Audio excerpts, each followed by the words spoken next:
사실 처음에 우리 특세를 할 때 제가 한 40일 정도 하려고 그랬어요. 예, 기뻐하시는 표정 좋습니다. 네. 저는 개인적으로 특세가 조금 더 진행되었으면 좋겠는데 지금까지 우리 교회 특세 역사상 2주를 넘긴 적이 없다. 자, 그 말을 듣고는 제가 여러분들의 보조를 맞추기 위해서 기간을 확 줄였습니다. 어떤 분이 그래요. 목사님 2주 특세하시는데 정말 힘드시죠? 그러더라고요. 그분이 저를 몰라서 그래요. 제가 지금까지 특세를 진행한 것 중에 제일 길게 했던 게 100일 특세를 했습니다. 여러분 이제 차츰차츰 기도를 좀 익숙해지면 모르겠어요. 이게 언제 100일 특세를 하게 될지 5년 뒤에 하게 될지 10년 뒤에 하게 될지 제가 잘 모르겠습니다만은 하나 중요하게 제가 기도하는 것은 하나님 우리 교회 모든 성도님들이 기도가 푹 깊어지게 하여 주옵소서. 우리 성도님들의 모든 가정도 기도로 이끌어가고 우리 교회도 기도로 이끌어가고 결국은 우리를 통해서 이 나라도 기도로 이끌림 받는 나라 되게 하여 주옵소서. 제가 여러분들의 기도 생활을 좀 돕는 마음으로 앞으로 특별한 일이 없으면 매주 수요일 딱 하루만 매주 수요일만 이번 특세처럼 말씀을 좀 전하려고 합니다. 그러니까 이제 우리 교회는 매주 수요일마다 1일 특세를 한다 생각하시면 됩니다. 기쁘시죠? 예, 좋습니다. 이렇게 기뻐하시는 얼굴 너무 좋네요.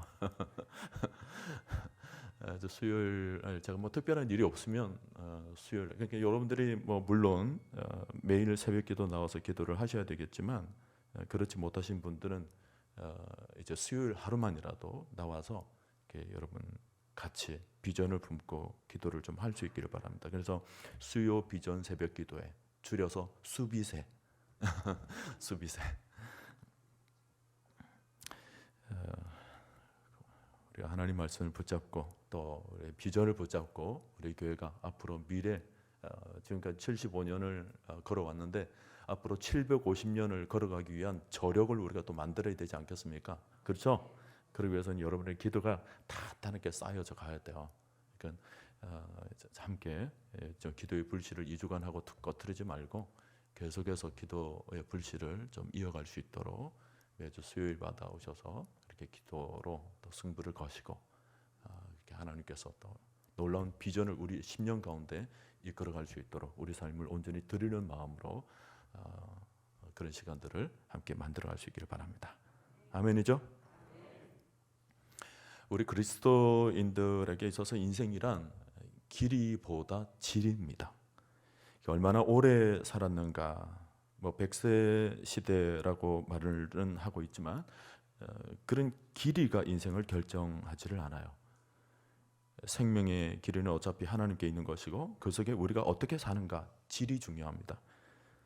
스데반의 삶은 짧았습니다. 그러나 완성적인 삶을 살았죠. 예수님도 짧았습니다. 세례 요한도 짧았습니다. 모두가 35세 이전에 세상을 마감했습니다. 그러나 아주 영광스러운 인생을 살았습니다. 길이에 연연해 하지 않았던 거죠. 사도 바울은 사명을 위해서 자기의 생명을 조금 더 귀한 것으로 여기지 않겠다. 주님을 가장 우선순위에 두고 그 일을 위해서 생명을 조금도 아끼지 않았습니다. 자, 초대교회 성도들이 이렇게 목숨까지도 기꺼이 바칠 수 있었던 가장 확실한 근거가 무엇이었겠습니까? 바로 예수 그리스도의 부활을 바라보았기 때문입니다. 주님이 죽음조차도 이겨내시는 것을 보고는 죽음이 끝이 아니라는 것을 명확하게 믿게 된 거예요. 그래서 사도행전을 계속 읽어 나가다 보면 키워드가 하나 나오는데 그게 뭐냐면 부활신앙입니다. 우리는 이 일의 증인이로다 했을 때 그들이 증언한 것도 뭐냐면 예수 그리스도의 부활이에요. 역사적으로도 이 부활신앙을 가진 신자들은 결코 비굴하게 살지를 않았습니다. 지금 당장은 죽는 것처럼 보여도 영원히 살 수 있는 길을 선택하는 겁니다. 다시 부활하게 되니까. 오늘 여러분 예수 부활을 확실히 믿고 계십니까? 우리가 부활을 믿을 때에 이 부활 신앙은 우리의 모든 삶의 방향을 결정하게 되는 것입니다. 어떻게 살 것인가의 문제와 무엇을 위해 살다가 죽을 것인가에 대한 완벽한 해답을 갖게 되는 거죠. 여러분, 인생이 죽는 것이 억울한 것이 아니에요. 정말 제대로 살지 못하고 죽는 것이 억울한 거죠. 별 시시한 것에 시험 들고 별 대단한 것도 아닌데 거기에 울고 불고 그렇게 인생을 초라하게 이끌려 살지 말고 예수 부활, 생명의 문제를 다루면서 확실한 것을 붙잡고 살다가 가야죠. 사도행전의 인물은 모두가 부활의 증인들이었습니다. 부활을 교리로만 믿었던 것이 아니고 삶 속에서 직접 경험하며 살았던 것입니다. 부활 신앙을 가진 사람은 이길 자가 없다. 우리가 바울을 통해서 또 사도들을 통해서 이 믿음을 확실히 볼 수 있는 겁니다. 또 성경 히브리서 11장을 봤을 때 거기 올려진 이름들이 다 뭐냐면 다 그런 죽음의 위험을 두려워하지 않았던 하나님의 사람들이었어요. 오늘 사도행전의 마지막 장면도 보면 분위기는 좀 잔잔해 보입니다만은 그러나 그 밑에 깔려 있는 힘은 결코 약하지 않아요. 여러분 30절을 보세요. 바울이 온 이태를, 이태라는 것은 그 2 years, 그러니까 2년을 말하는 겁니다. 온 이태를 자기 셋집에 머물면서 자기에게 오는 사람을 다 영접하고 그랬죠. 바울이 온 이태, 이 2년을 로마에 머무는데 사람들이 바울을 계속 찾아옵니다. 당시 바울은 미결수의 몸으로 가택연금 상태였습니다. 그리고 그때 바울의 손은 체인에 감겨져 있었어요. 몸도 자유롭지가 못했습니다. 그리고 문 밖에는 군사들이 지키고 서 있었죠. 그러나 바울이 있었던 곳은 자그마한 셋방살이였지만 그곳은 아주 훌륭한 교회였습니다. 바울은 찾아오는 사람들에게 계속 복음을 전하는 거예요. 위로 좀 올라가서 여러분 23절을 보시면 그들이 날짜를 정하고 그가 유숙하는 집에 많이 오니 바울이 아침부터 저녁까지 강론했다 그랬죠. 무엇을 강론했는지는 오늘 31절에서 말해줍니다. 하나님의 나라를 전파하며 주 예수 그리스도에 관한 모든 것을 담대하게 거침없이 가르치더라. 여기 담대하게 그리고 거침없이 마지막까지 초대교회의 야성을 느낄 수 있는 표현입니다. 바울은 그 어떤 상황에서도 마지막까지 복음을 전하며 살았던 것입니다. 여러분 지난 2000년을 돌이켜보세요. 복음을 막는 사람은 많이 있었지만 지금까지 단 한 사람도 성공하지는 못했습니다. 대한민국 초기에 복음이 들어왔을 때 막는 사람이 수없이 많았지만 그러나 성공한 사람이 있었습니까? 없었어요. 아무도 예수 전하는 사람을 막지를 못했습니다. 어느 선교사를 복음을 전하지 못하도록 독방 감옥에 가두었더니 온 벽에다가 예수 예수 그 글자를 다 파놔버렸어요. 그 방에 들어오게 될 죄수들에게 미리 그 이름을 전하는 거죠. 여러분 이런 복음의 열정을 누가 막을 수 있습니까? 오늘 바울도 몸은 묶어놓을 수 있었지만 마지막까지 그 입은 막을 수가 없었다라는 겁니다. 로마의 거대한 권력 앞에서도 거침없이 그 종교 지도자들의 반대 앞에서도 담대하게 우리가 사도행전을 볼 때마다 늘 확인할 수 있는 모습이 바로 이 두 단어예요. 소수의 사람이었지만 천하를 어지럽게 하는 사람들이라고 할 정도로 도시에 충격을 주었습니다. 세상의 그 환경에 밀리지 않았던 거죠. 콧불소와 같이 앞을 향해 돌진해 나가는 사자의 심정으로. 여러분 콧불소 떼들이 참 재미가 있습니다. 콧불소들은요 한번 달리면 그냥 앞만 쳐다보고 저돌적으로 달리는 거예요. 그리고 콧불소 떼가 한번 지나가고 나면 앞에 아무것도 남아있지를 않아요. 모든 것이 그냥 평지가 되어버립니다. 밀고 나가는 거죠. 바로 초대교회 그리스도인들이 그런 모습이었습니다. 로마의 제국도 어떤 종교적 제도도 조직도 세상 어떤 위력도 복음의 능력을 막을 수가 없었어요. 거침없이 그리고 담대하게. 정말 가슴이 뛰는 단어죠. 도대체 초대교회 성도들은 어떻게 해서 어려운 시대 속에서도 이런 담대한 삶을 살 수 있었을까? 우리가 사도행전을 읽어보면 그 비밀을 두 가지로 발견할 수 있습니다. 하나는 우리가 지금까지 사도행전 1장 8절에서 계속 봐왔던 것처럼 성령의 권능이었고요. 그리고 또 하나는 이건 여러분들이 잠시 찾아보셔야 됩니다. 사도행전 23장 11절 말씀을 여러분 잠깐 한번 찾아보세요. 사도행전 23장 11절 말씀.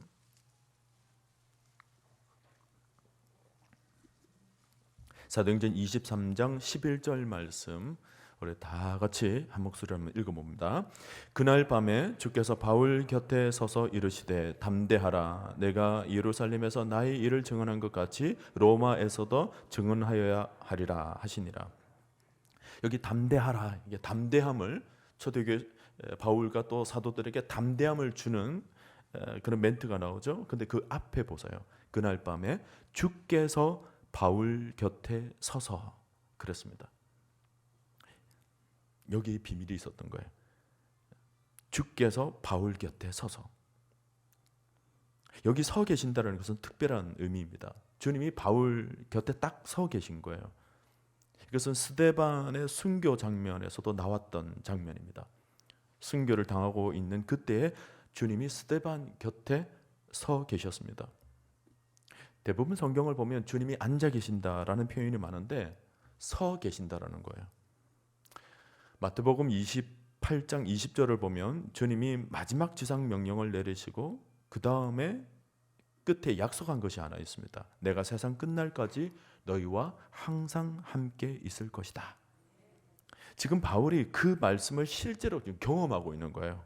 복음을 전하고 있는데 주님이 내 곁에 함께 서 계신 것입니다. 여러분, 하나님은 항상 우리와 함께 계시고 떠나지 않으시는 임마누엘 주님이십니다. 곁에 서 계신 분이라는 것은 우리에게 든든한 방패가 되어 주신다라는 표현입니다. 담대하라. 내가 함께 하리라. 우리 하나님은 격려자 되세요. 지금까지 바울은 계속 환난과 시련 속에서 지내왔습니다. 매를 맞기도 하고 굶기도 하고 파선을 당하기도 하고 거의 다 죽어서 성 밖으로 던져짐을 당하기도 하고 이렇게 수없이 위기를 당했고 또 동족들에게도 어떤 박해를 당하고 너무나도 사랑했던 동족들이었는데 그들에게 오히려 동족들이 자기를 내쳤던 거죠. 이게 얼마나 힘들었겠습니까? 바울은 상당히 지쳐 있었을 가능성이 많은데 그때마다 주님이 나타나셔서 지금 격려를 해주고 계신 것입니다. 바울 곁에 서서. 여러분, 지금 우리도 힘이 들고 위기를 당할 때마다 주님은 우리 곁에 서서 위로해 주시는 분이십니다. 우리가 용기를 잃어버리면 한순간에 인생이 무너지죠. 특별히 하나님의 일을 하다 보면 무서운 복병 중에 하나가 있는데 그게 뭐냐면 낙심이라는 단어예요. 마음이 갑자기 무너져 내리면 의욕이 사라지죠. 여러분, 모두 꿈을 꾸고는 있지만 그 꿈에 도달하지 못하는 이유 중에 하나는 바로 낙심과 절망이라고 하는 무서운 복병에 무너지기 때문에 그렇습니다. 꿈은 다 가지고 있죠. 그런데 그 꿈을 향하여 가기는 가지만 복병이 있어요. 낙심과 절망이라는 복병. 여기에 한 방 맞으면 꿈은 고사하고 인생 전체가 가라앉게 되는 것입니다. 여러분, 바울도 사람이었습니다. 지칠 수 있죠. 모든 것이 다 끝날 것 같은 상황. 이제는 도저히 앞이 보이질 않는다. 이렇게 깊은 절망에 빠질 만한 순간에 하나님이 나타나셔서 위로를 해주시는 것입니다. 여러분, 힘들고 어려울 때마다 주님의 위로를 얻으시기를 바랍니다. 선을 행하다가 낙심하지 말라. 하나님은 언제나 우리 곁에 서서 우리 마음을 아시고 우리를 위로해 주시는 분임을 여러분 잊지 마시기를 바랍니다. 하나님이 주시는 용기들은 그냥 감정적인 다독거림으로 끝나지를 않습니다. 한 걸음 더 나아가세요. 우리의 꿈을 성취시켜 주겠다 약속하시는 것입니다. 아브라함이 고향 땅을 떠나 외로운 타향살이를 할 때 하나님은 아브라함을 불러내십니다. 밤하늘을 바라보며 별을 한번 세워보라. 저 별의 수만큼 너의 자손이 많아지리라. 사도 바울에게도 하나님은 꿈의 성취를 약속해 주십니다.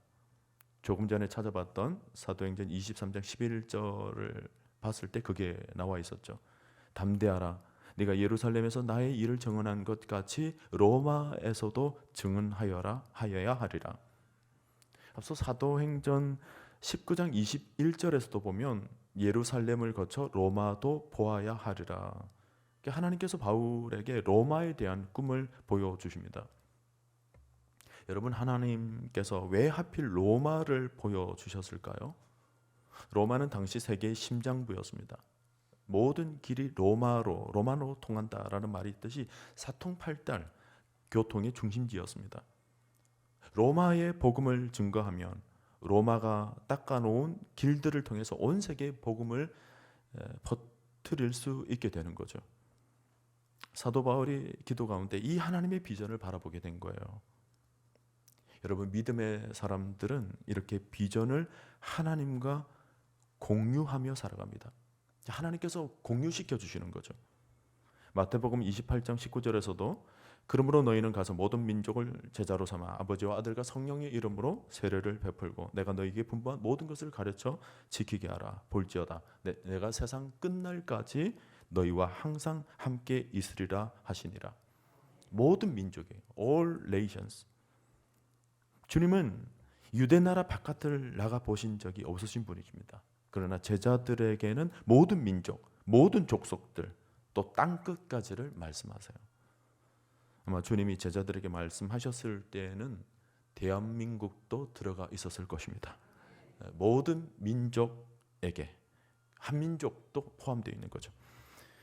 여러분, 주님은 갈릴리 천부들에게 거대한 하나님의 비밀을 알려주십니다. 큰 비전이에요. 모든 민족. 하나님은 우주적인 비전을 가지고 계시는 거예요. 우리가 우리 비전만 품고 살아가면 우리의 꿈은 너무 왜소해집니다.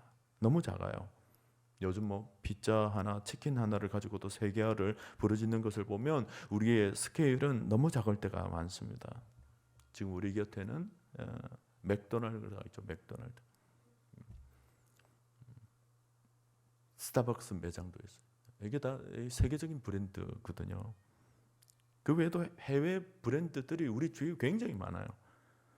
여러분, 지금은 글로벌 시대입니다. 모든 세계가 다 연결이 되어 있어요.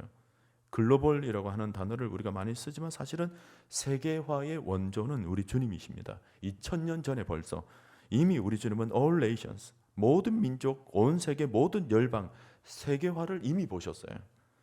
이미 주님은 지구본을 가슴에 품고 기도하신 분이세요. 여러분, 우리가 하나님의 사람이라고 했을 때 하나님의 이와 같은 놀라운 비전을 공유하며 사는 것이 매우 중요합니다. 무엇인가 믿음으로 큰 일을 행한 사람들을 보면 이게 있었던 것입니다.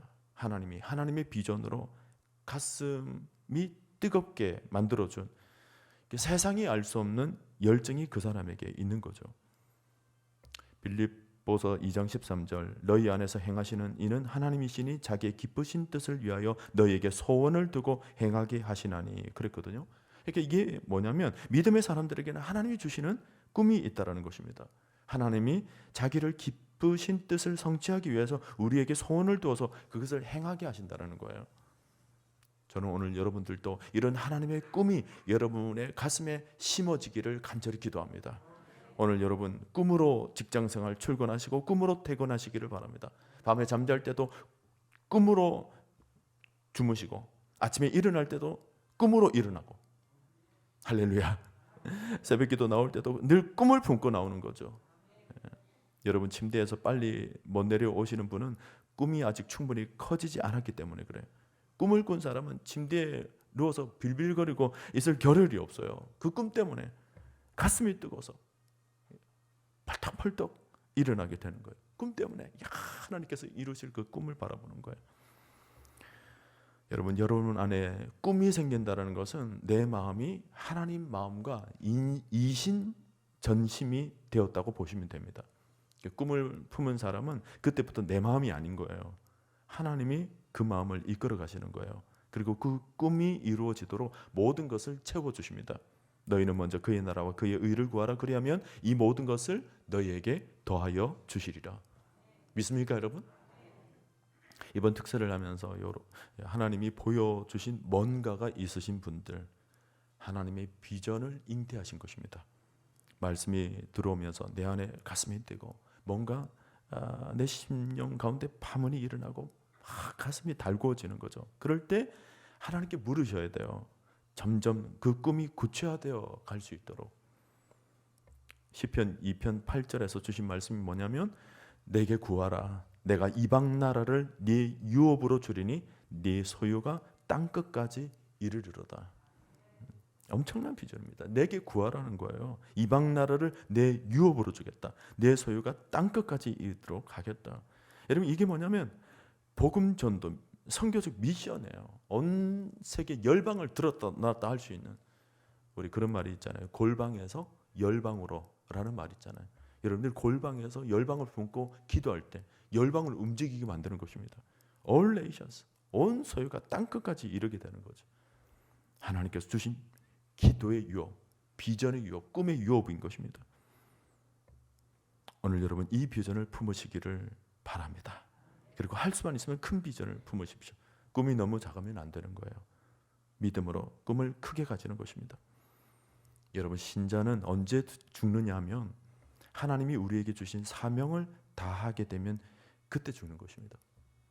제가 가만히 보니까 사람이 죽는 이유는 딱 두 가지입니다.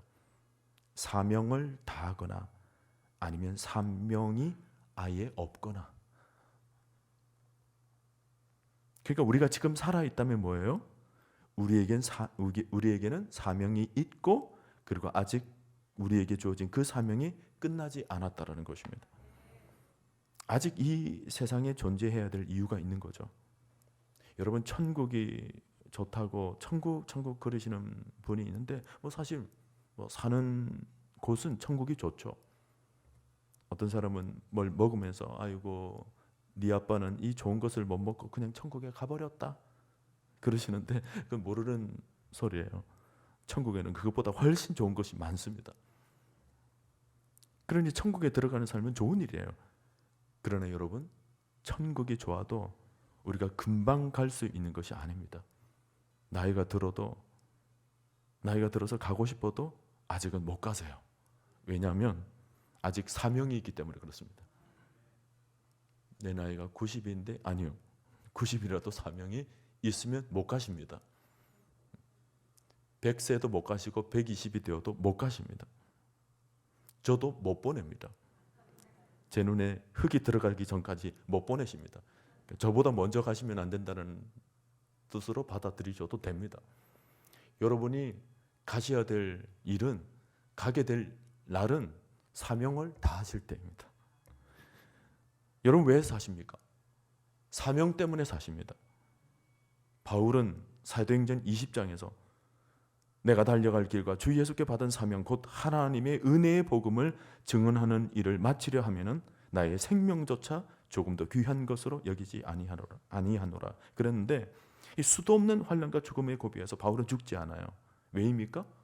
하나님의 은혜의 복음을 증언하는 일이 마치지 않았기 때문에 그렇습니다. 007 제임스 본드만 네버 다이 하는 것이 아니에요.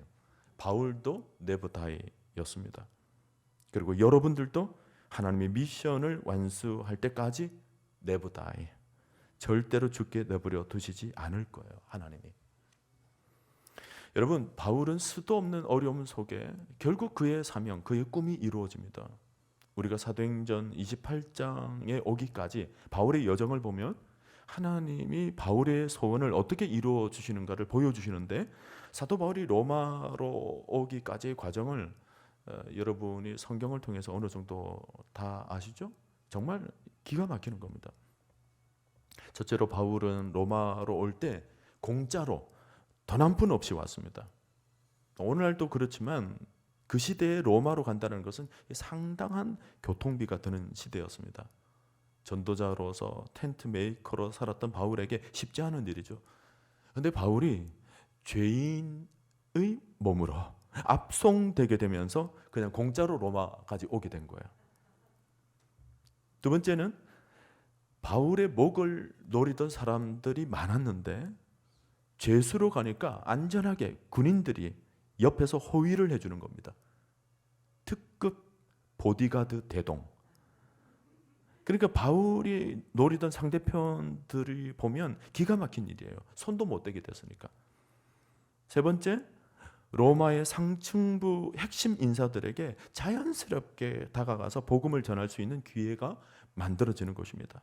바울이 고위급 인사들 앞에 법적인 변론을 해야 했었는데 이게 뭐냐면 평소에는 만날 수도 볼 수도 없었던 높은 관리들에게 별로 어렵지 않게 복음 전할 수 있는 기회가 만들어지는 거예요.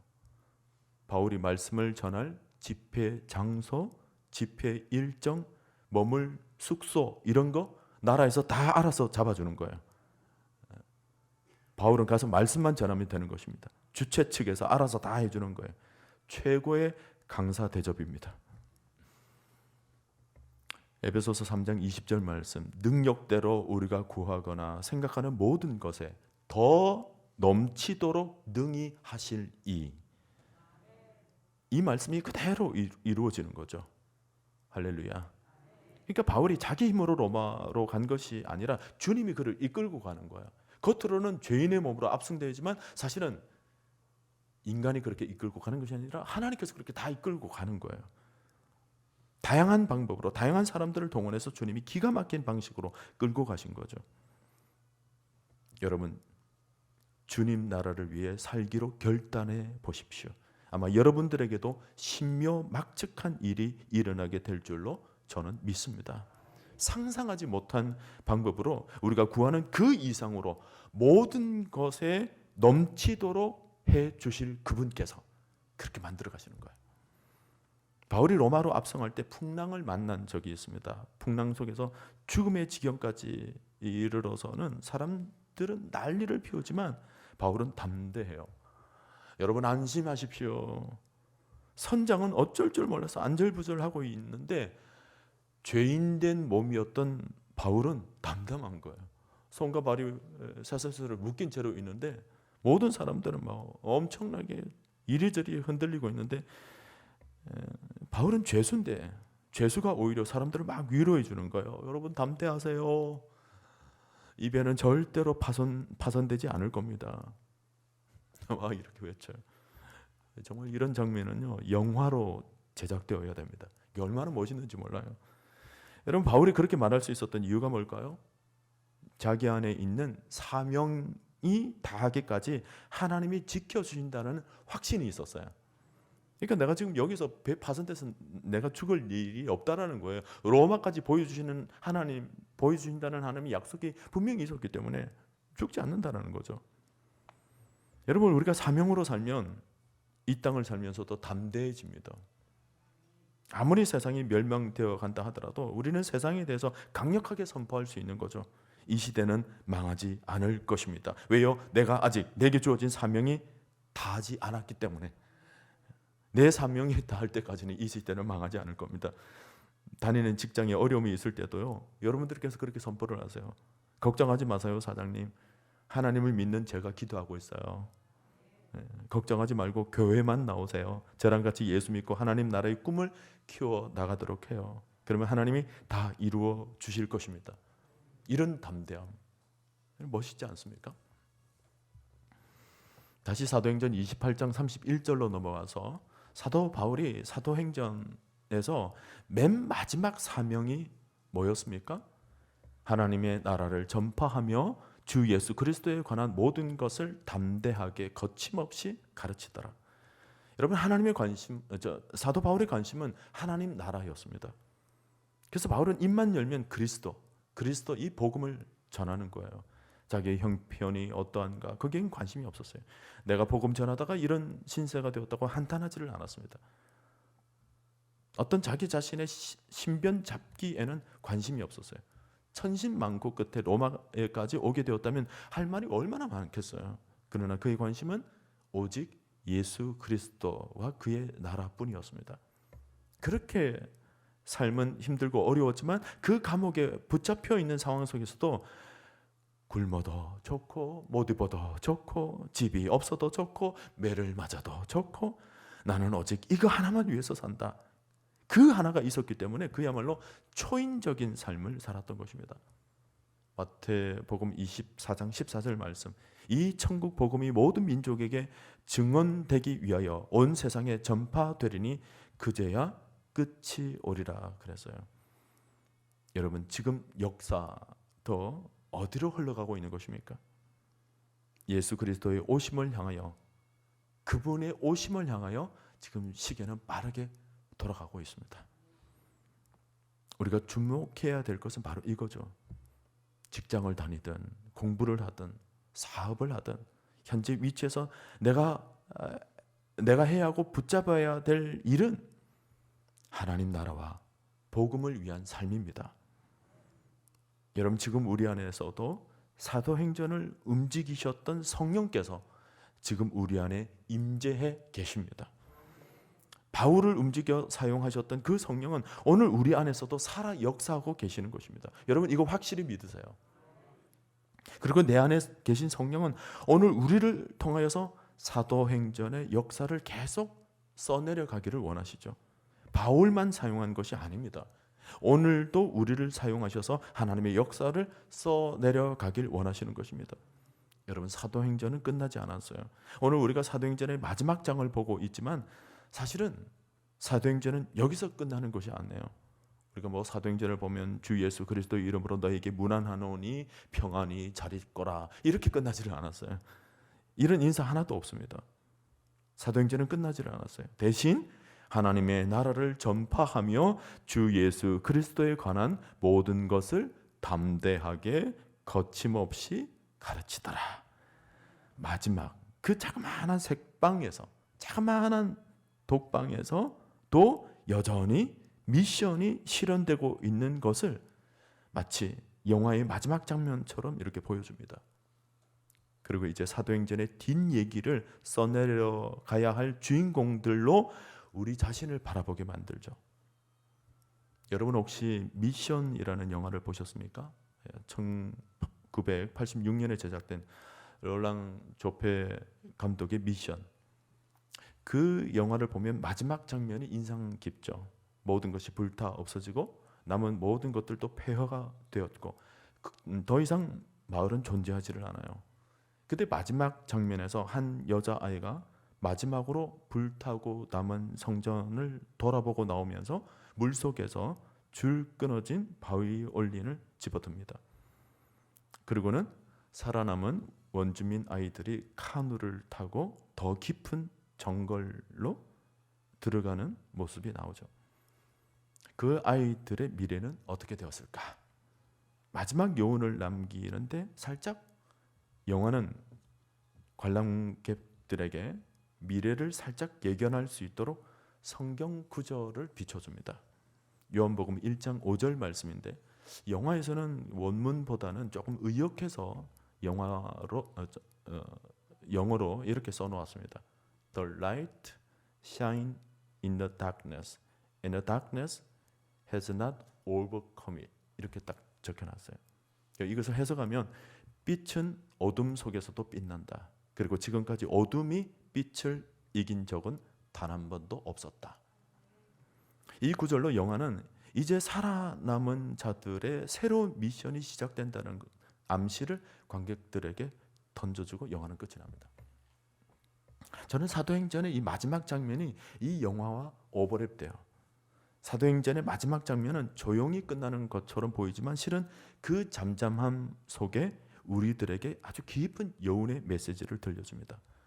바울이 하나님의 나라를 전파하며 주 예수 그리스도에 관한 모든 것을 담대하게 거침없이 가르치더라. 이 말씀이 장차 사도행전을 읽게 되는 모든 하나님의 사람들에게 하나님 나라의 마지막 미션을 전달해 주고 있는 거죠. 사랑하는 성도 여러분, 지금 여러분은 무슨 꿈을 꾸고 있습니까? 세상에 허황된 개꿈이 아니라 하나님이 주시는 꿈을 꾸시기를 바랍니다. 하나님이 우리 마음에 주시는 거룩한 소원을 가지게 되시기를 바랍니다. 하나님 나라를 향한 거룩한 미션, 그것을 붙잡고 있는 한 우리는 never die입니다. 이 사명을 붙들고 있는 한 죽어도 살겠고 무릇 살아서 이 사명을 감당하는 자는 영원히 죽지 아니할 것입니다. 왜냐하면 우리 주님과 함께 죽음을 이기고 부활할 것이기 때문에. 여러분, 지금 하나님이 우리 곁에 서 계십니다. 하나님의 부르심에 따르는 사람들은 주님이 직접 챙기세요. 왜? 하나님의 꿈을 이룰 사람들이니까. 하나님의 복음을 완수하고 하나님의 사명을 이루는 사람은 주님이 그 곁에 서 계시는 것입니다. 그러니까 오늘 여러분은 하나님의 특별 관리 명단에 들어가 있는 것입니다. 이제 여러분 특세를 마무리하면서 여러분 마음으로 결단하십시오.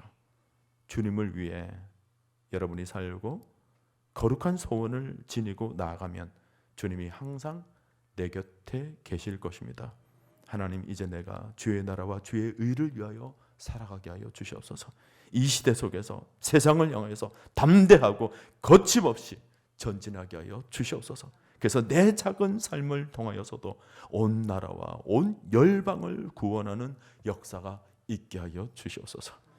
오늘 여러분들 모두가 이런 기도로 바람처럼 불처럼 이 시대 속에서 쓰여지게 되기를 바라고, 짧은 한 평생 부활 신앙으로 증인의 삶으로 살아가다가 신사도행전의 삶을 열어가는 사도행전 29장의 주인공들이 다 되시기를 주님의 이름으로 축원합니다.